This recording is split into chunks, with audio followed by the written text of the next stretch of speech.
tikus-tikus berdasi atau koruptor sesuai dengan pasal 15 nomor 31 Undang-Undang Republik Indonesia tahun 1999 tentang pemberantasan tindak pidana korupsi.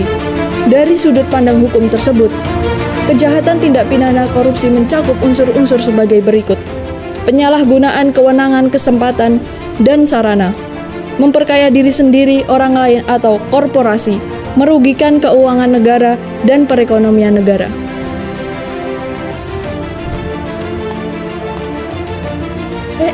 Kamu ngapain?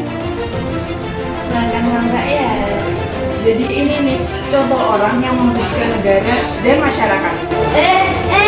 Menurut data, dari periode Januari sampai Oktober 2023 sudah terdapat 85 kasus tindak pidana korupsi dengan kasus terbanyak adalah penyuapan. Kalian tahu gak sih bahwa korupsi itu dapat mengancam integritas nasional? Karena korupsi itu dapat merusak fondasi moral, ekonomi, dan politik sebuah negara.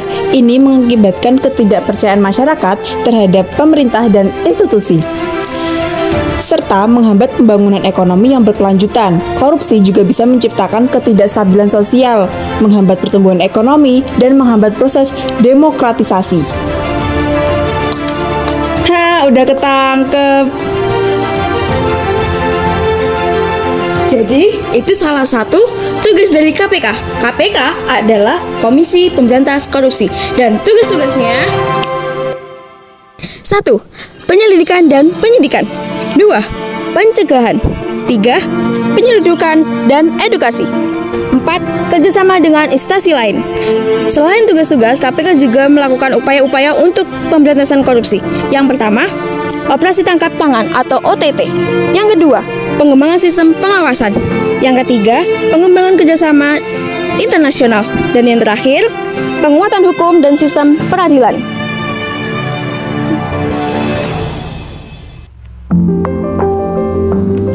Nah, memberikan edukasi anti korupsi sangat penting sebagai pengawasan keuangan dan pengembangan keterampilan integritas.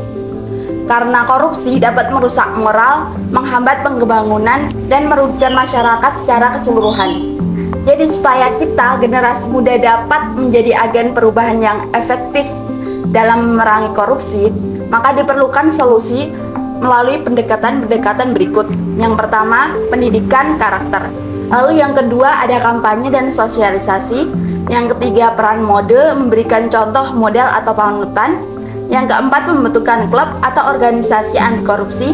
Dan yang kelima pemanfaatan media sosial dan teknologi. Dalam upaya memerangi korupsi, kita perlu memastikan bahwa sistem pengelolaan dana publik harus dilakukan menjadi lebih transparan dan juga akuntabel. Selain itu, penindakan tegas terhadap pelaku korupsi juga penting untuk menegakkan aturan hukum dan memberikan sinyal yang jelas bahwa korupsi merupakan tindakan yang tidak ditoleransi. Dengan demikian, langkah-langkah ini dapat membantu mengembalikan nilai-nilai anti korupsi dalam masyarakat. Sebagai bagian dari komitmen global, tujuan pembangunan berkelanjutan atau SDGs ditetapkan untuk mengatasi berbagai tantangan sosial, ekonomi, dan lingkungan yang dihadapi dunia kita saat ini. Salah satu SDGs yang krusial adalah pendidikan berkualitas atau SDG 4, yang menjadi fondasi bagi kemajuan sosial dan ekonomi. Namun, apa hubungannya dengan pendidikan anti korupsi?